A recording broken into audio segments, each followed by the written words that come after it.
Hello, everybody, and welcome to episode 45 of Ask the CEO with Avraham Gatile. Today, I'd like to introduce a very special guest. He's an urban farming entrepreneur. Queer Roots, urban farming accelerator that runs for a full year before selecting a new cohort year after year. Before becoming an entrepreneur, he studied accounting in college and worked in the field for a few years. Later realizing he wasn't really happy where he was, he decided to follow his passion for cooking and growing food. And very coincidentally, discovered Square Roots, which at the same time was planning to start their first program ever. He's on a mission to bring real food to New York and eventually the world. Why ship our food thousands of miles when we can grow it right here and right now? It is my pleasure to welcome the one and only Jonathan Bernard. Welcome, Jonathan. What's up, guys? Hey, how are you today? I'm doing good. Thank you very much for having me on the show. Oh, it's my pleasure. I got to tell you, as a fellow New Yorker, I must say I'm really excited to meet you. You know, going on a macro level perspective for a moment, think of the impact to the world at large if we can significantly cut down on needlessly shipping food all over the place when we can just grow food right here, quite literally in our backyard. Yep, exactly. It's pretty crazy stuff. Yeah, and you know, I've seen some of the pictures of what goes on there at the indoor farms. Can you tell us a little bit about it? Paint us a picture. What does it look like? So we have 10 shipping containers, and each shipping container itself is its own farm. So you essentially have lights throughout the entire shipping container. You have these towers that the plants will grow vertically in. And then you'll have a drip irrigation system running down the entire farm that will drop water down the backs of the towers and hydrate the plants. So essentially you have this crazy farm in a box in a 40-foot long shipping container that can grow 50 pounds of food a week of different types of stuff. So it's insane. It's unbelievable. And this is in a building in New York City, in a warehouse, right? Yeah, it's in a parking lot of the old Pfizer factory in Bed-Stuy. So that's beautiful. You know, I've seen pictures of some of these indoor farms, and imagine Home Depot with shelves from floor to ceiling. Yeah. And shipping containers, or I don't even know what are they called where they grow the food in? There's a lot of different ways that's being done right now. And so Arrow Farms is a big farm in New Jersey. It's doing something that looks like it's Home Depot, where they have different layers of stuff as you go up in the air. And there's so many different kinds of models like this happening all around the world right now. And the one we're using is inside of a shipping container with the specific towers, and then plants will be growing every foot, in that tower. Wow. So you really maximize the space. Yeah, absolutely. So that's cool. So you have this rainmaker machine, right, that drops the water down. Yeah. And you've got the grow lights, and you also have the vertical, like almost like sheets of plants growing, right? Yeah. So essentially, when you're growing traditionally inland outside, you can't grow vertically for the most part. Whereas like when you use a tower like we have, you're able to get maybe 8 to 15 times the amount of stuff growing in that same area that you could only get, one plant in before. Mm. Yeah, and of course, in a place like New York City where real estate is at a premium, you have no choice. You have to maximize every square inch. Yeah, every nook and cranny. So how does it work from a management standpoint, just keeping track of all the different plants and all the different needs? So there's a ton of crop planning that goes on, and essentially you could be growing something that takes 8 or 10 weeks to get to harvest. So you pretty much need to know when you plant the seed what space it's going to be sitting in 8 to 10 weeks. Mm-hmm. You need to know everything about it. And so farming in general has a ridiculous amount of planning involved. So I've definitely learned that. I mean, becoming fluent in that kind of planning since joining. It's like the old saying, measure twice, cut once. Yeah, exactly. Exactly. So you start out by planting the different kinds of seeds and where they grow.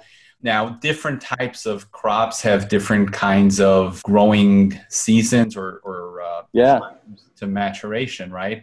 So Yep. how do you fit everything in that respect?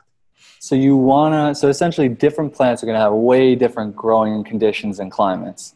Basil likes very different temperature and humidity than, let's say, like a lettuce or kale or anything else. So one of the ways that we do it, having 10 farms, is that you can basically pick a climate and specialize in that climate. So you can find things that grow well in a humid climate or in a very cool climate, and basically, grow those types of things. And then we as farmers can look to each other and trade between us. Oh, wow.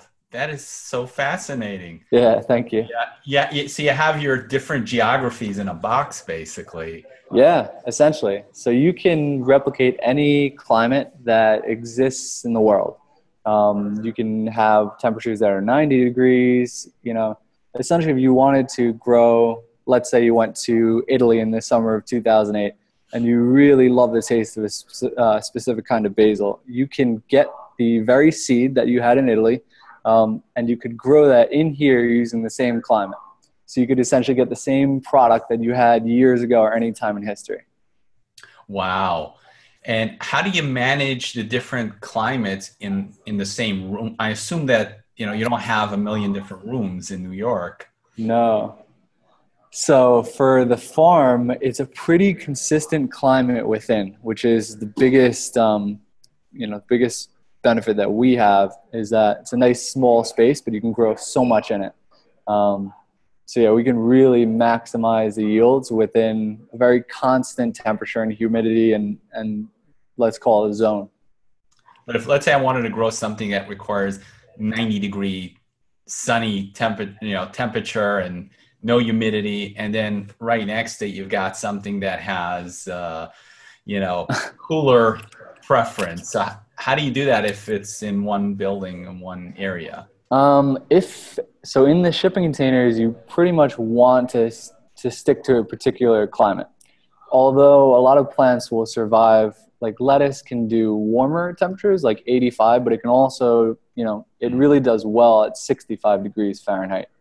So you can pretty much grow a lot of things together. There's not many things that won't grow well together. But if you're in a bigger space like a warehouse, it does make it a challenge. You'd want to close off each room and have different temperatures. Okay, got it. Now, do you have any systems that you work with that monitor all the different variables like climate and humidity, water?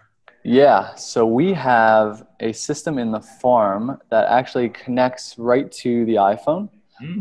And you can download the app if you have a freight farm or a container like we do. And the app is called Farmhand, but essentially, you probably can't see it.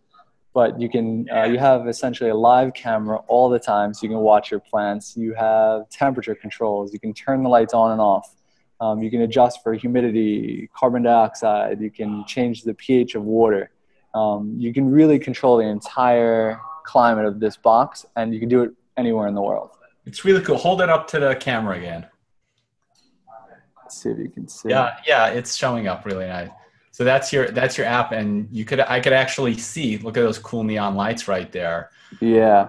Right. You could see the growing. Oh, there are the shipping containers right there. Yep. So that's one row of towers to the left, and then another row to the right. Wow. So let's say there's a problem, right? There, I don't know, the temperature goes off. Somebody hit a button with his elbow, right? You get notified? Yes. Okay. So we've set notifications based on what we want to be alerted on. So we're really worried about, high temperatures that are going to cause a plant to, it's technically called bolting, but essentially the plant, in flavor, it'll get very bitter. It'll be, it's not something you'd want. So you can adjust for temperature. Humidity also has a major effect on plants. The pH of the water is everything too. So we have settings that'll alert us to either we need to get in the farm and fix something or whatever. Yeah, I imagine that's something that will be very important because, like you said, it could really change how things are affected. Yeah, for sure. So, Jonathan, it's really fascinating what you're doing. How did you get started in all this? So it probably started when I was very, very young, watching my mom garden and being raised year after year. Every summer, we'd basically plant strawberries or berries or any kind of tomatoes in the backyard, and also learning how to cook straight from her. And maybe 5 or 6, maybe 7 years ago, realizing I have like this passion for working with food. I love cooking it. I love experimenting with it. And also the same thing with growing it. I always wanted to try new things. I think one of the first summers I started gardening on my own, I used straw bales to garden, which essentially you're taking a straw bale and you're wetting it so it's nice and moist, and then you're putting fertilizer into it, and you're making it just like a soil composition, except it's great if you're in a city or somewhere where the soil is not so good. So that was pretty much the start of this all. But at the same time, I was studying accounting, working accounting full time, and I never ever expected to be doing this full time. Yeah, most of us entrepreneurs don't quite expect us to be doing what we end up doing, but that's the beauty of it. Absolutely. So, Jonathan, what was your decision? Like when you decided, I think I'm gonna try urban farming. So Square Roots came around at a very perfect time in my life. I was working in accounting, but I was also taking the CPA exam, and I was not doing very well on it. I've never been that good in school, and I never really enjoyed it. So sort of, I would, be studying, working, but every chance I got, I would find myself in the garden or in the kitchen cooking. There you go. So basically I was I was just looking at myself and saying, what are my strengths? If I'm not enjoying accounting, I know I can make the same amount of money doing something else, something I can enjoy. So basically looking at myself and trying to figure out what to do. At the same time, Square Roots came around, so it's pretty much a perfect mix of things. Really nice. And I just got to say, that has got to be the coolest name. Thank you. Thank you. Yeah. So Square Roots, I don't know if your viewers know, but Square Roots was started by two people, Tobias, who's the CEO here in Brooklyn, and Kimbal, Musk. And essentially they wanted to start this real food revolution. And they're responsible for sticking the 10 shipping containers down in Brooklyn. And essentially in November of 2016, almost 8 months ago, 8 or 9, they chose us 10 entrepreneurs to run 10 containers. So, and each one of you run a different kind of crop, right? Yeah, so we can grow anything we want, but we basically specialize in ways that either fit our specific customers that we've become accustomed to over the last 9 months, and or based on what works in our containers versus other people's. Nice. And how do you find these customers? How do you establish yourself? That was the really tough part. That was the beginning. I have to say we failed a lot. I think every single one of us had an extremely tough time figuring out what we're going to do with all the produce that grows. Which is like the weird thing about this is that you can grow so much food, but you do have to do something with it. So you kind of got to make money with it so it can for the next round. Exactly. So we had to figure that out, and essentially each entrepreneur, Square Roots advised us a lot. They mentored us, and they really showed us how do we get customers, what is a good strategy. So a lot of us came up with what our interests are. So for me, I've always been into sports and being an athlete.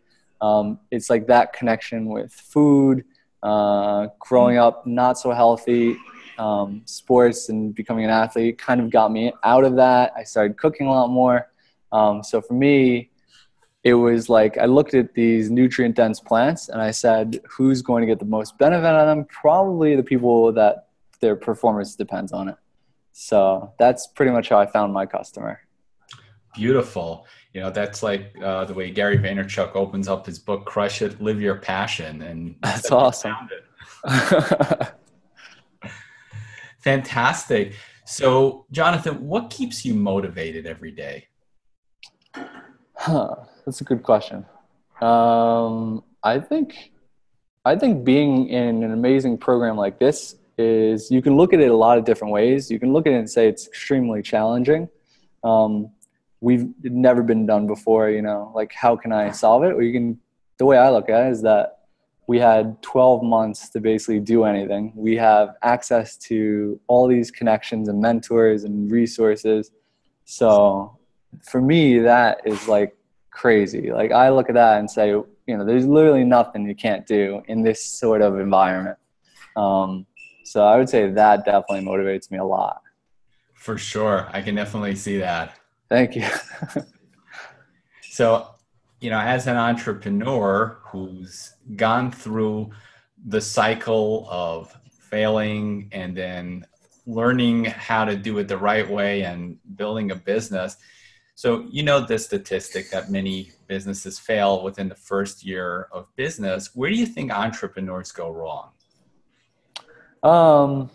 Definitely focus is important. So, especially in a program like this, you can do anything you want, really.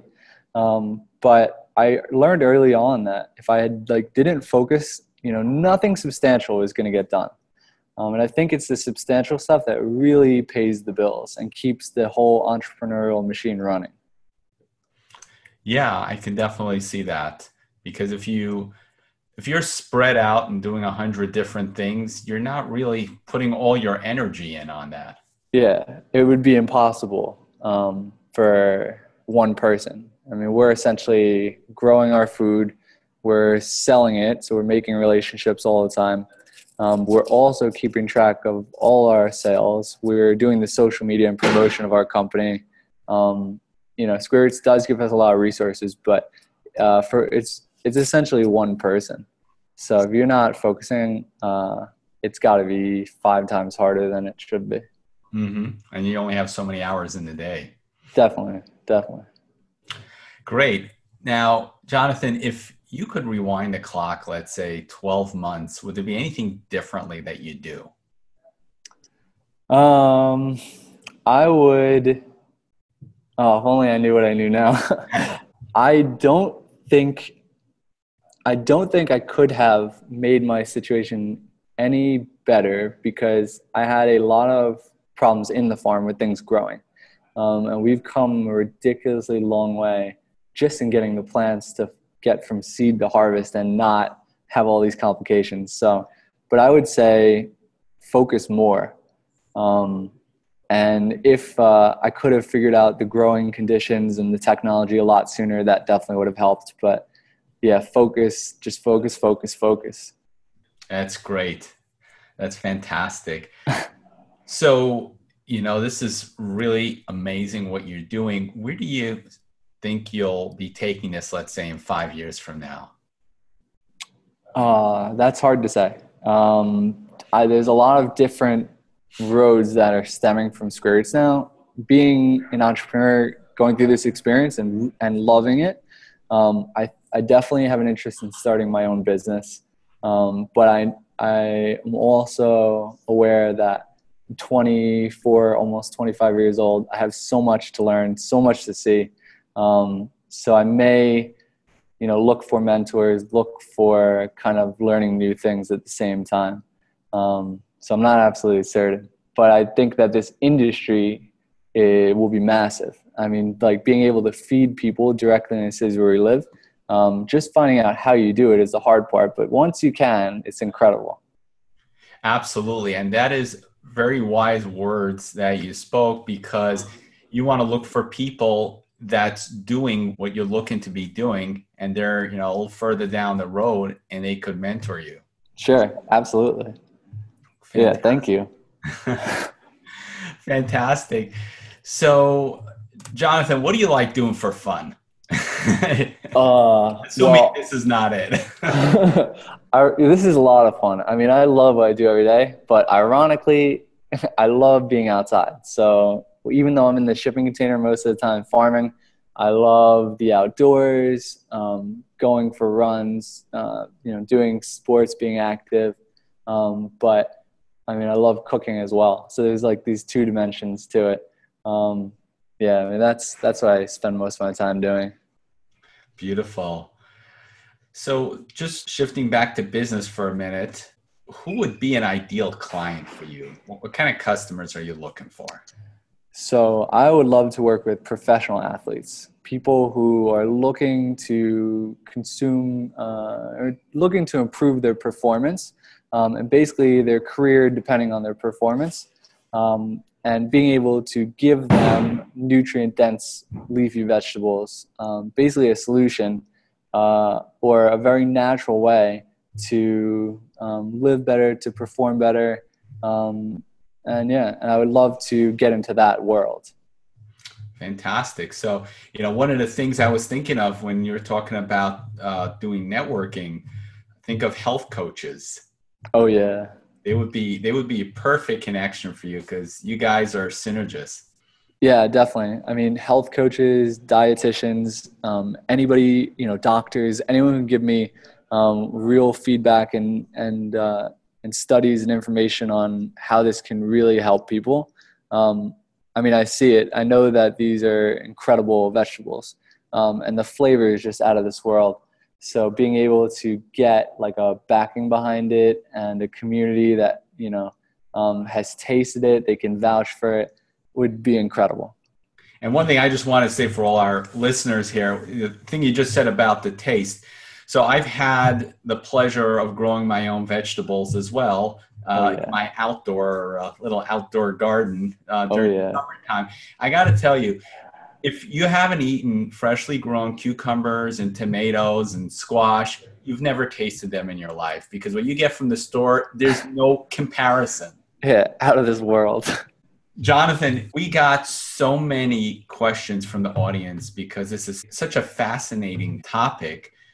So the first question I have is from Toby Ruckert, who's the CEO of intelligent IoT messaging company Unified Inbox in Singapore. Wow. So yeah, you've got a fan all the way across Singapore. the world. Oh my God. All right. So Toby's got a couple of questions. So he asked, how do you explain IoT to farmers being of a very different personality in relation to their profession? Well, I'm going to assume he's talking about traditional farmers. I would say there are a lot of things that there are a lot of reasons why farmers do what they do. And I think a lot of the industry uses a lot of the chemical fertilizer and things they do because, like the pesticides, because essentially when you're a farmer, your income basically relies upon your crop getting from seed to harvest and being able to sell it. So if you were to have a pest that wipes out your entire thing, you're not getting paid till the end of the season, and you're not going to also make money because your crop is destroyed. So I think that's one of the biggest pain points for traditional farmers. If you can attach technology to basically help monitor or better confirm to a farmer that they're going to have a secure harvest and an income at the end of the year, I think that is ridiculously valuable. I think farmers are some of the most intelligent people. I mean, they come up with ridiculous solutions to huge problems, essentially feeding everybody. So I think if you can answer that pain point to them, I think they'd be really interested. I love the way you worded that, because we tend to think of farmers as primitive, old world professions, but no, they are very intelligent and they use the latest in technology. Yeah. I think most people are just so disconnected, and it's not their fault. It's just that they're so disconnected from the food system that they don't actually know their farmer. They don't know really, what happens before it gets to the grocery store. Like the 2 weeks it spends on a truck, or just all this other crazy stuff. And so it's cool to kind of what we're doing here. People can kind of know their farmer. They can text me. They can ask for whatever. They can come take a tour like that. It's just an incredible experience to give that to someone. Yeah, absolutely. It's something that most New Yorkers don't really get a chance to do. Yeah, definitely not. So, as a follow-up question, so you know how you were showing off your app that you use to control the different systems. So, Toby's asking, do you think farmers would prefer apps or maybe something like a chatbot where they could communicate in natural language with their IoT devices? Mm, I think a chatbot would be interesting, but I think a lot of the problems with chatbots are they don't, from what I've seen, they don't necessarily solve a lot of problems. Maybe that miscommunication that can occur might make things more complicated. Mm, But I think because essentially in our farm we want the data we want, and it's more of a need than a want.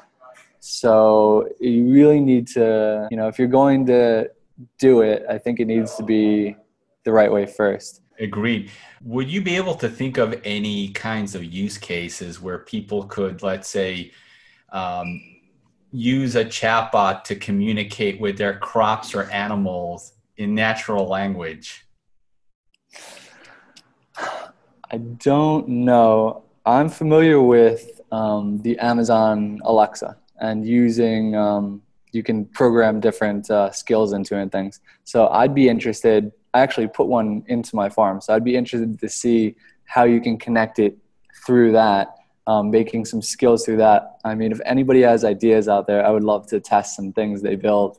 But yeah. For sure. One more question from Toby. What are the most urgent situations farmers need to be alerted of immediately if and when they happen?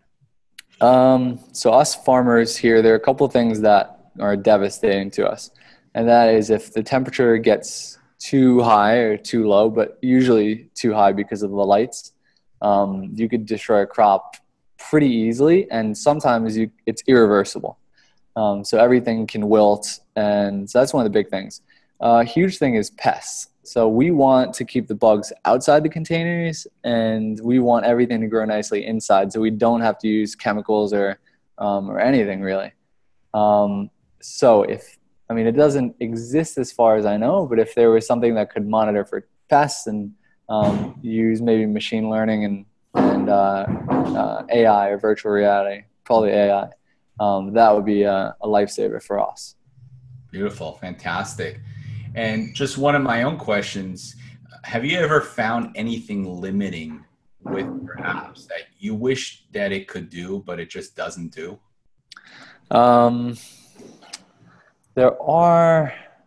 It does have limits to it. A big problem that, I feel like would be the easiest to solve is connectivity. And a lot of times the app is down. So that is something that really limits knowing what's going on in your farm and having a secure mindset. But you can't do everything on the app that you can do in the farm. So you are limited a little bit. Give me an example, like one thing that you could only do locally. Well, one thing you definitely have to be in the farm is to take the towers off the hook and actually move them around the farm and do a lot of your work and to inspect it. Hopefully in the future, there'll be something that allows the towers to move sort of like in a laundromat or a dry cleaner center where everything is moving on a conveyor belt and you can hang it up and that would be a dream for me. But Wow, that's an amazing idea. I think you hit upon something there. Yeah, for sure. Okay, so our next question is from Ken Herron. He's the Chief Marketing Officer of the same company, Unified Inbox in Orlando, Florida. So Ken says, "Hi, Jonathan. As farmers are often on very tight budgets, what specific agriculture IoT use cases have the highest ROI?" So it's hard to say. I know that when you're growing lettuce or you're growing kale and different things, and and the market rate is very low for those things. It's very hard to say what is going to help a small farm like this. But any kind of assurance, I guess, would be extremely valuable, like what we were just discussing. Pest control. Yeah, even to really fully know that all your settings are proper and that if something's off, you can definitely fix it. That's great. Okay, our next question is from Sanjay Jain. He's an IoT investor in New York City. Cool. So Sanjay says, I'm wondering if the food grown indoors, submerged in liquid nutrients, is comparable in nutritional value to food grown in soil under the sun. So he says, we know exactly what goes into liquid nutrients, but the soil is probably much richer in nutrients than liquids. You may have microorganisms, micronutrients that are absorbed by the plants and assist in plant growth. Some of that is definitely passed on to us. I'm worried that if I eat food or plants grown inside, I may be missing some critical stuff. I don't want to wait 20 years and just use my intestines to find out what I've been missing. And then he says, also, are there any tests you can run in the lab to ensure nutritional equivalency? Sure. So for the first part, soil, traditionally building up soil can take up to 10 years. So there's a lot that goes into soil that as far as I know, we don't fully understand. It's definitely using fertilizers inside the farm like this. It's very hard to say that is you're replicating exactly, because I don't believe so, but I'm not fully sure of it. But as for nutritional values, we actually sent in for a lab test and we got the results. And they're pretty much identical, maybe a little bit more protein, a little bit different in calories, but very slight differences, but essentially equal to the freshest of what is grown outside. So now I'm interested to get a comparison of comparing our nutritional analysis of the stuff we grow to what is grown outside, but also to what is sitting on the shelves in the grocery store, and seeing the real difference. It's been sitting there for 2 weeks to see where the nutrients have gone. That is a great point, right? Something that's been sitting on a shelf for 2 weeks versus something that was just picked today. Yeah, exactly. That's a great. Our next question is from Gabor Borjan. He's the CEO of ThingBlocks in Budapest, Hungary. Wow. So you've got fans all over the world. You have some awesome guests. Oh my God. So Gabor says, as somebody who really likes to make everything that is possible at home instead of the industrial products, I really like this idea. And he says, I like to make various very, very hot sauces, chocolate bonbons, soy milk, etc. So my question regarding square roots is, today, as you have relatively small space to grow your products, it is very easy to monitor the parameters. How do you plan to handle if, let's say, you scale and your space is much larger? That's a really good question. And I also love the homemade stuff, and I love like creating new things. So I don't remember where he's from, but if he ever wants to come visit, I would love to talk to him. So when you're in a shipping container, each one is a small space. So if you were to put 10 next to each other, 10 on top of those and so on, you can monitor each one through the app. And you can get them all on the same page, container 1 through 10 through 20. And so it's super easy. In a bigger space, the use of AI would be crazy. I mean, it would really revolutionize everything. Just having that kind of control, because you're dealing with maybe acres worth of stuff, even in a greenhouse, that it's just you have to have such an experienced farmhand out there checking everything. It's going to change completely. So I know there's some systems that do a really good job.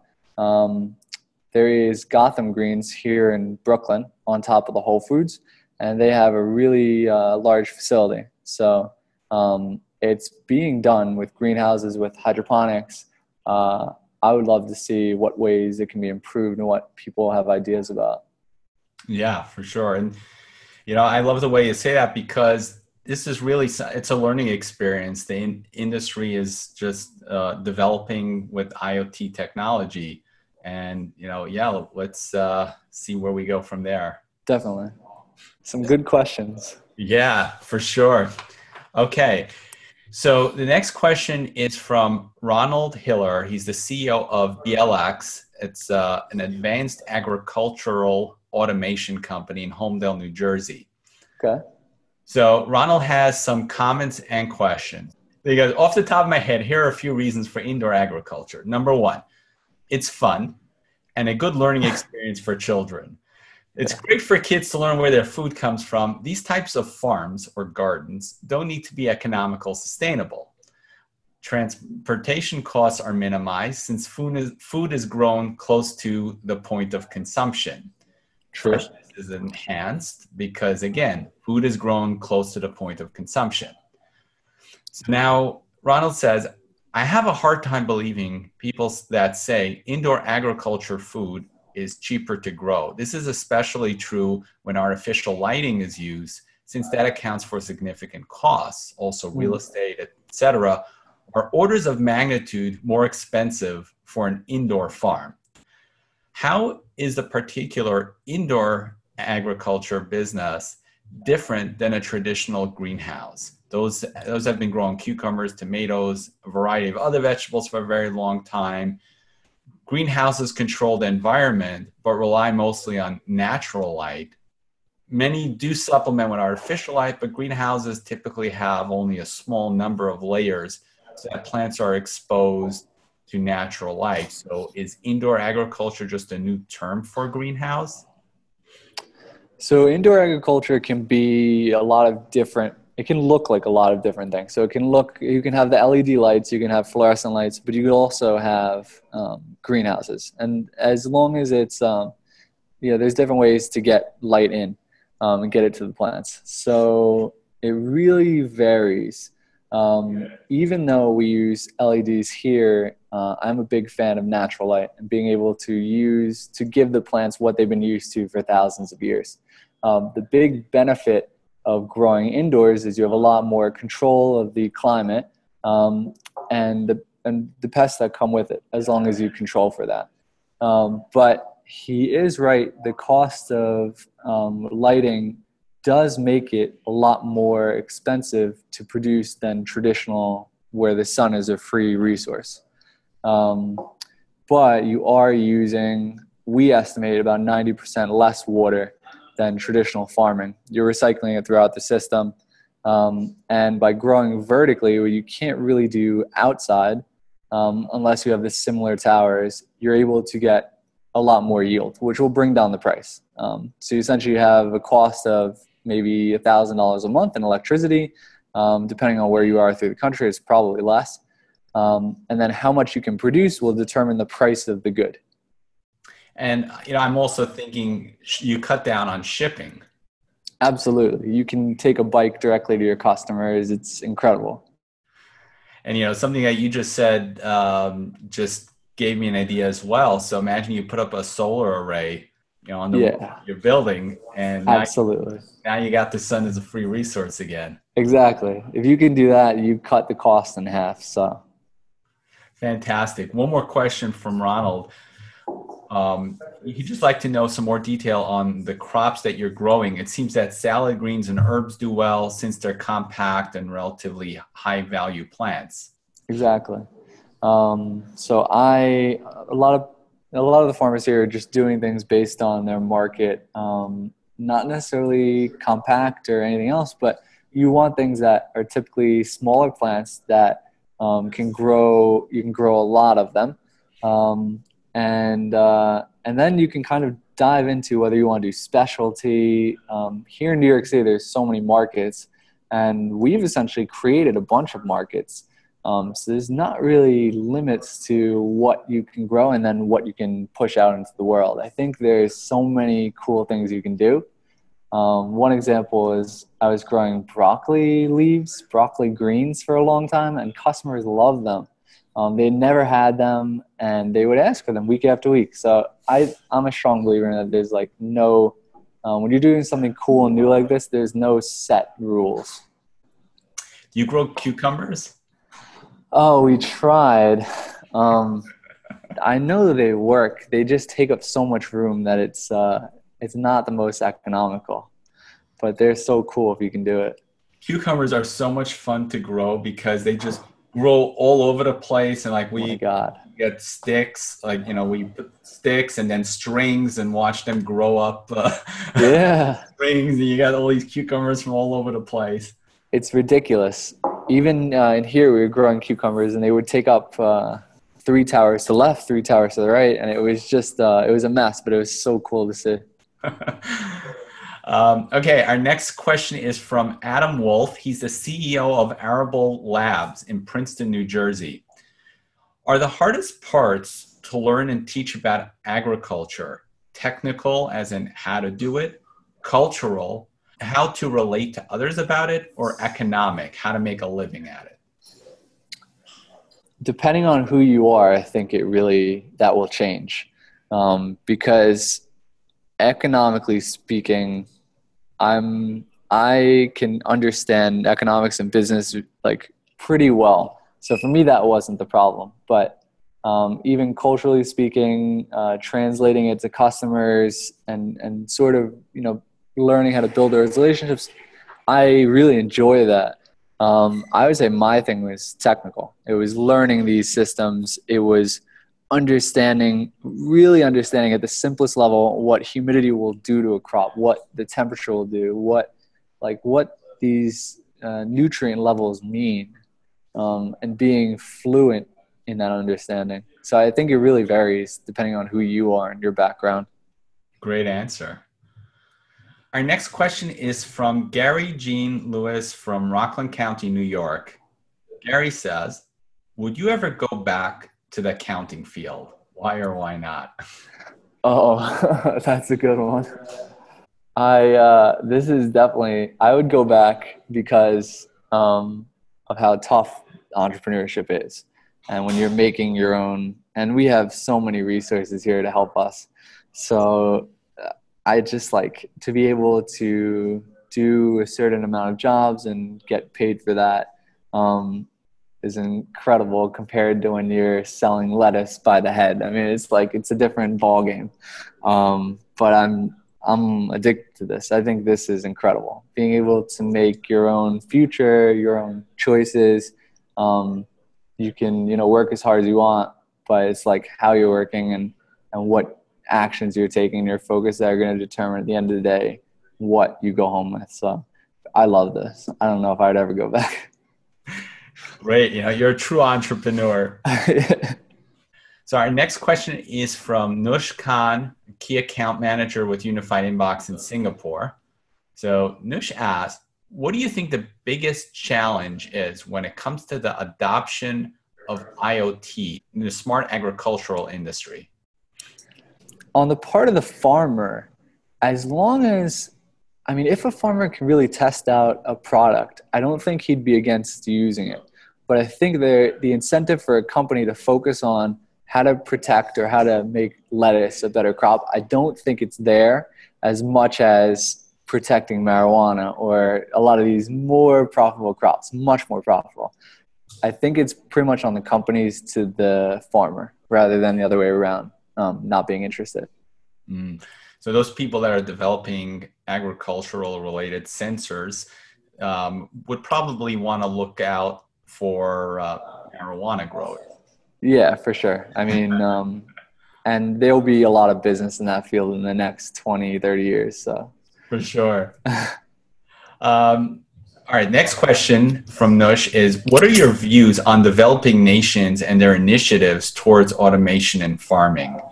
And what can a government or organization like yours contribute to making technology adoption for farmers more seamless and cost effective?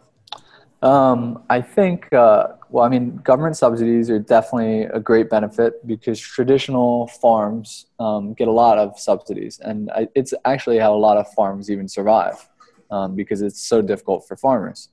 So I think that, subsidy or grants from your city, your town, your state, and your country in funding would be incredible. And I think that if truly applied in a way that the farmer is learning from the systems, and you're able to really collaborate and do things that are so cool. I think you'll really make a ton of progress. You'll be able to feed a lot of people a lot easier.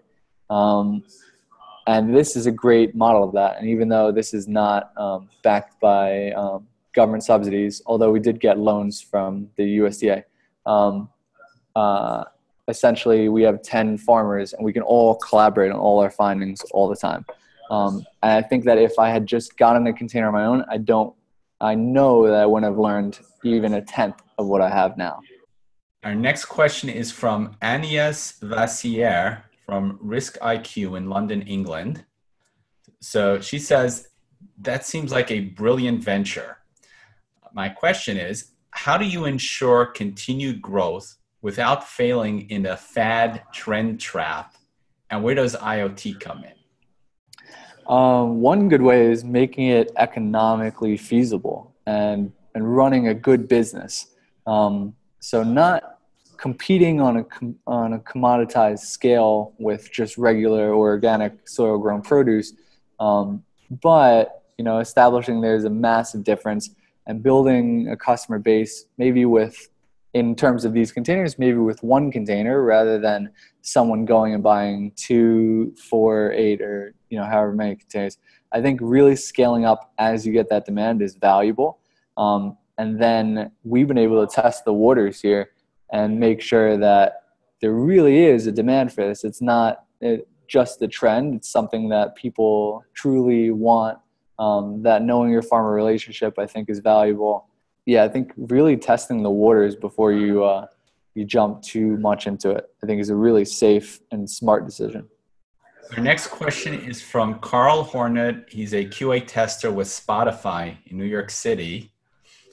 So Carl says, I would like to know if you can draw learnings from large-scale automated farming when implementing IoT in small-scale farming. And Carl's referring to an article that was talking about getting autonomous tractors for large farms in order to scale. I think so. I think it's a really smart way of going about it. Just because in a small setting, things are very controlled. So you can almost get an optimal environment, like in terms of lettuce, right? You can watch the growth cycle on an optimal head of lettuce. And you can analyze everything about it. And then I believe you could scale up into bigger farms, not really jumping into the waters and getting overwhelmed, because on a huge 2-acre, 200-acre farm, you're in the middle of so many more variables than you would be elsewhere. So I think really setting up a foundation where I'm sure many farmers would love to work with people who want to create products, be hands-on. I think it would be a marriage. It would be beautiful, I think. Great. Jonathan, I know you're a busy guy. I'm going to let you go just a bit. But just before we do, how do people connect with you? Oh, so they can reach out to me on Instagram, where I'm going to post most of my photos and they can keep up with me. So if you go on Instagram, you search Square Roots Johnny, Jonny, and you can also check out the new company that I'm building now called Street Leafs. And you can go to streetleafs.com. And essentially, it's something I'm trying to create with a partner of mine to be the sort of solution for, straight to the customer and so many more things. So definitely follow me there. And I'd love to connect and talk if you have any questions. Beautiful. I'm going to put that in the show notes so people can just click right on there and get right to you. Awesome. Thank you. Yeah, fantastic. So, Jonathan, do you have any parting words of wisdom that you'd like to share with the audience? I would say if you have a passion for something, or if you're not in love with what you do, and this is especially applicable if you're young, I would say go for whatever your dreams are, and figure it out and take the leap. And if you can't do something, find people that can help you on your journey. But I think that this experience has been ridiculous. Like, I'm so grateful for it. So I'm confident that if other people feel that same passion, go for it. Beautiful. Jonathan, thank you so much for joining us today, sharing your wisdom. Thank you. Audience, and answering everyone's questions. I really enjoyed having you. All right, thank you. It was awesome being on the show.